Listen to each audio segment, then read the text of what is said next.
Hello everyone. Today we will talk about how to fix the app of Duolingo. We go to settings. Then we click on apps. After that we go to storage. Then we click on apps. After that we go to storage. Then we click on clear cache.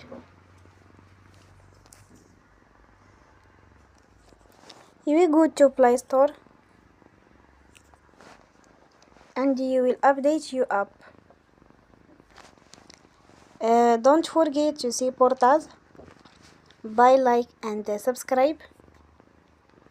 See you next time and thank you for watching.